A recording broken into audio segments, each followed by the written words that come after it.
Olá! Na aula de hoje nós falaremos sobre a segunda fase modernista. Nós falaremos na aula de hoje de um período em que nós encontramos a consolidação, uma espécie de fortificação das conquistas da geração de 22. Na aula de hoje nós falaremos sobre a poesia modernista. Vejamos quais são os principais autores desse período. Carlos Drummond de Andrade, Cecília Meirelles, Vinícius de Moraes e Murilo Mendes.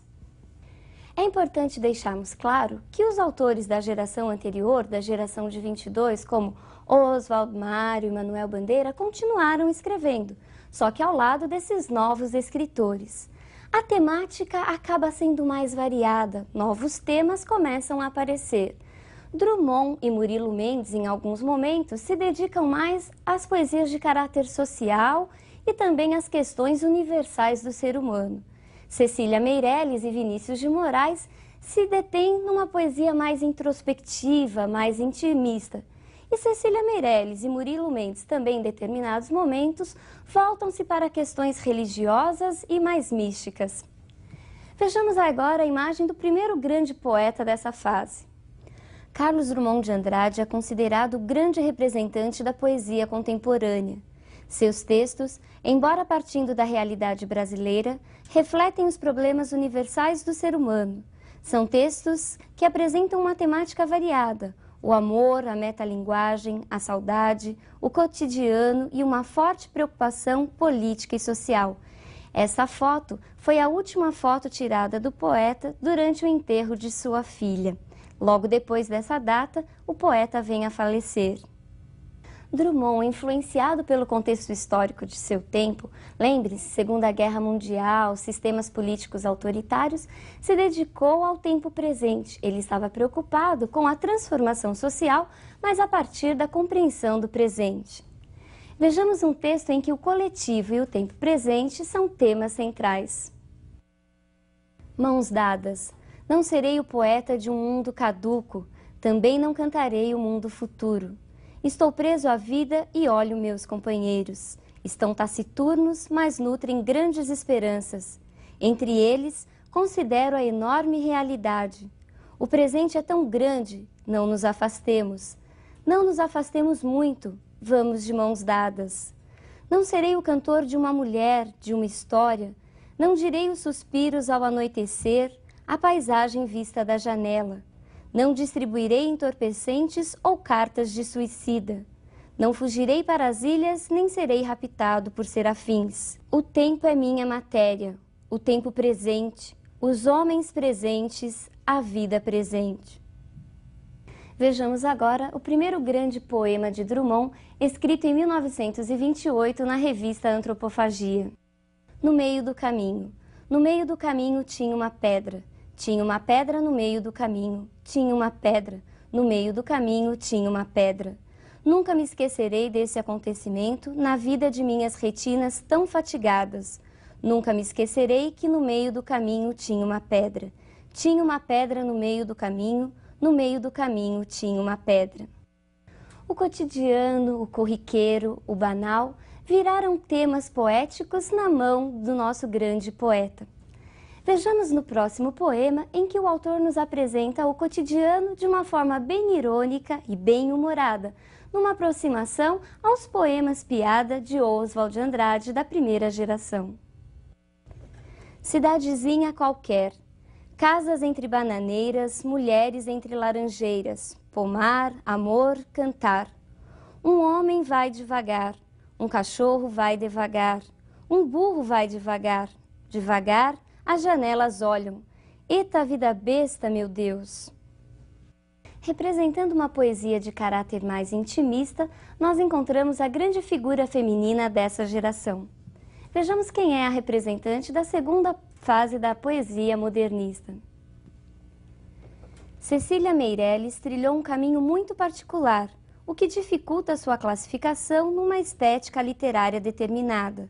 Seus versos apresentam características de outros movimentos, em especial do simbolismo. Cecília tornou-se conhecida no meio literário a partir da corrente espiritualista da geração de 22, mas aos poucos foi se afastando dessa corrente mas conservando o caráter introspectivo e intimista.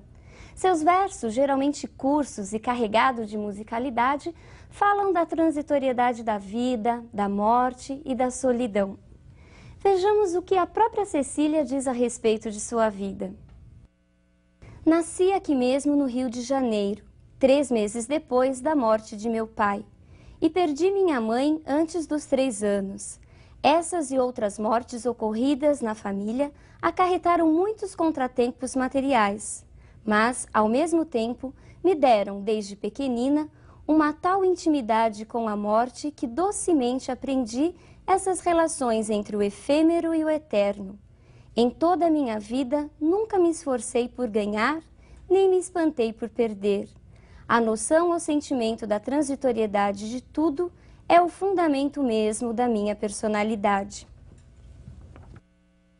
Essas características muitas vezes tornam a obra de Cecília marcada por um pessimismo, por um caráter negativo. Vejamos agora um dos seus textos mais conhecidos. Motivo. Eu canto porque o instante existe e minha vida está completa. Não sou alegre, nem sou triste, sou poeta. Sei que canto, e a canção é tudo, tem sangue eterno a asa ritmada. E um dia sei que estarei mudo, mais nada.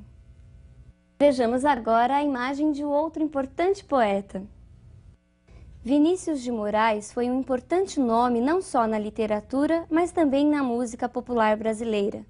Altamente comunicativo, Vinícius definia-se como poeta e diplomata, o branco mais preto do Brasil, na linha de Xangô, Saravá. A obra de Vinícius é frequentemente dividida em 2 fases. Numa primeira, nós encontramos um autor ainda preso aos valores simbolistas. Aparecem temas como a solidão, a distinção entre o carnal e o espiritual e também uma certa religiosidade. Já num segundo momento, encontramos um poeta mais voltado para o cotidiano e para a mulher. A mulher foi um tema muito tratado em Vinícius de Moraes.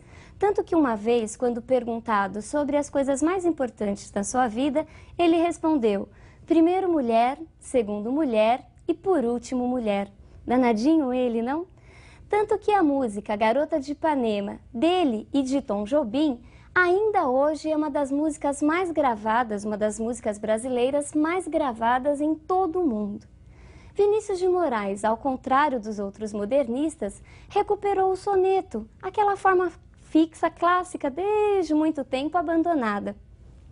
Vejamos agora um dos sonetos mais conhecidos de Vinícius de Moraes. Soneto de fidelidade. De tudo ao meu amor serei atento, antes e com tal zelo e sempre e tanto, que mesmo em face do maior encanto, dele se encante mais meu pensamento. Quero vivê-lo em cada vão momento, e em seu louvor hei de espalhar meu canto, e rir meu riso e derramar meu pranto, ao seu pesar ou seu contentamento. E assim, quando mais tarde me procure, quem sabe a morte, angústia de quem vive, quem sabe a solidão, fim de quem ama, eu possa me dizer do amor que tive, que não seja imortal, posto que é chama, mas que seja infinito enquanto dure. Os temas mais próximos à realidade também foram tratados por Vinícius. Vejamos a próxima imagem. Neste quadro, Operários, de Tarsila do Amaral, encontramos um outro tema frequente em Vinícius de Moraes. A preocupação social é o tema central do próximo poema que veremos. Operário em construção. Era ele que erguia casas onde antes só havia chão. Como um pássaro sem asas, ele subia com as casas que lhe brotavam da mão. Mas tudo desconhecia de sua grande missão. Não sabia, por exemplo, que a casa de um homem é um templo sem religião. Como tampouco sabia que a casa que ele fazia, sendo a sua liberdade, era a sua escravidão. Vejamos agora o último grande representante da poesia modernista. Murilo Mendes, assim como Cecília Meirelles, também fez parte da corrente espiritualista de 22 e ficou muito conhecido nessa segunda geração. Vejamos agora um de seus textos mais conhecidos.